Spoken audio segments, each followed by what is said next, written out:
ગુજરાત ગાંધીજીની ભૂમિ, અહિંસાની ભૂમિ અને દેશભરમાં શાકાહારી રાજ્ય તરીકે ઓળખાતું ગુજરાત.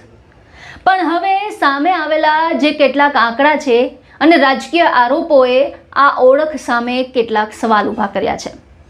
દાવો કરવામાં આવી રહ્યો છે કે રાજ્યમાં 10,735 કતલખાનાને સરકારે સત્તાવાર મંજૂરી આપેલી છે, જ્યારે અંદાજે 2,000 જેટલા કતલખાના ગેરકાયદેસર રીતે ચાલતા હોવાના આક્ષેપ છે. સૌથી મોટો સવાલ એ છે કે જે રાજ્યમાં ચૂંટણી સમયે હિન્દુત્વ, ગૌરક્ષા અને અહિંસા જેવા મુદ્દાઓને રાજકીય રીતે આગળ કરવામાં આવે છે, એ જ રાજ્યમાં માંસ ઉત્પાદન અને પશુ કતલના આંકડા સતત વધી રહ્યા છે. તો તેની જવાબદારી કોની?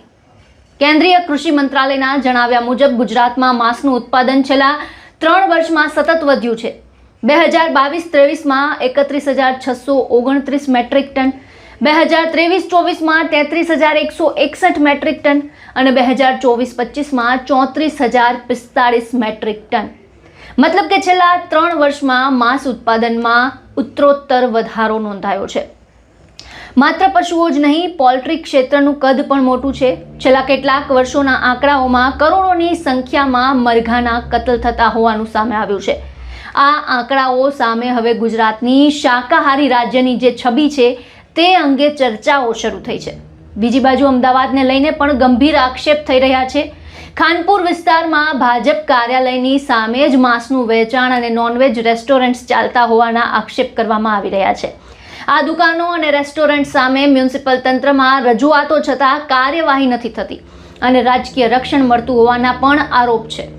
એટલું જ નહીં, ગેરકાયદેસર પશુ હેરાફેરીને લઈને પણ સરકારના જવાબદાર તંત્ર સામે સવાલ ઉઠાવવામાં આવી રહ્યા છે. કેટલાક વિરોધીઓનો આરોપ છે કે રાજકીય ઓળખનો ઉપયોગ કરીને પશુઓની હેરાફેરી કરતા વાહનો ખુલ્લેઆમ ફરી રહ્યા છે અને સ્થાનિક સ્તરે પોલીસ તંત્ર પણ આંખ આડા કાન કરી રહ્યું છે. અહીં એક વાત સ્પષ્ટ કરવી જરૂરી છે કે આ તમામ રાજકીય આરોપોની સ્વતંત્ર પુષ્ટિ થવી જરૂરી છે. પણ જો સરકારના સત્તાવાર આંકડાઓમાં માંસ ઉત્પાદન સતત વધી રહ્યું છે, તો પછી ગૌરક્ષા અને અહિંસાની દાવાઓ સામે પારદર્શક જવાબદારીનો સવાલ તો ઊભો થાય જ છે. આજે ગુજરાતમાં માંસાહારી લારીઓ, હોટેલ્સ, રેસ્ટોરન્ટ્સની સંખ્યા વધતી હોવાની ચર્ચા છે. બદલાતી જીવનશૈલી, શહેરીકરણ અને યુવા પેઢીની ખાણીપીણીની બદલાતી પસંદગીઓ પણ આ પરિવર્તન પાછળના કારણો માનવામાં આવે છે. તો સવાલ સીધો છે, શું ગુજરાત ખરેખર પોતાની શાકાહારી અને અહિંસક ઓળખ છે તે ગુમાવી રહ્યું છે, કે પછી આ માત્ર બદલાતા સમય અને બદલાતી ખાણીપીણીની આદતોનું પરિણામ છે? સરકારે પણ આ અંગે માત્ર રાજકીય નિવેદન નહીં, પણ કતલખાના, ગેરકાયદેસર પશુ હેરાફેરી, માંસ ઉત્પાદન અને કાયદાના અમલ અંગે સ્પષ્ટ અને સત્તાવાર જવાબ આપવો જરૂરી છે. કારણ કે ગુજરાતની ઓળખ માત્ર રાજકારણનો મુદ્દો નથી, તે ગાંધીજીની અહિંસા, ગૌરક્ષા અને સમાજની લાંબા સમયથી ચાલી આવતી જીવનશૈલી સાથે જોડાયેલો વિષય છે. હવે જો આ ઓળખ બદલાઈ રહી છે, તો સવાલ એ છે કે આ પરિવર્તન સ્વાભાવિક છે કે તેની પાછળ કોઈ રાજકીય અને વહીવટી ભૂમિકા પણ છે? આ જ સવાલનો જવાબ ગુજરાતની શાકાહારી ઓળખનું ભવિષ્ય નક્કી કરશે.